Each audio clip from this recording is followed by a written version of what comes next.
contraire des débats électriques. La proposition de loi sur la lutte contre le narcotrafic arrive aujourd'hui en séance publique à l'Assemblée nationale.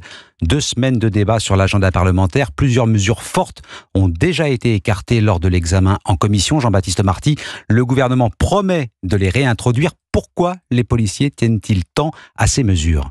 D'abord, l'accès aux messageries cryptées. Aujourd'hui, la plupart des trafiquants de drogue communiquent sur des applications chiffrées, par exemple WhatsApp ou Signal. L'enjeu est donc de permettre aux services de renseignement de lire les correspondances des narcotrafiquants pour démanteler les réseaux.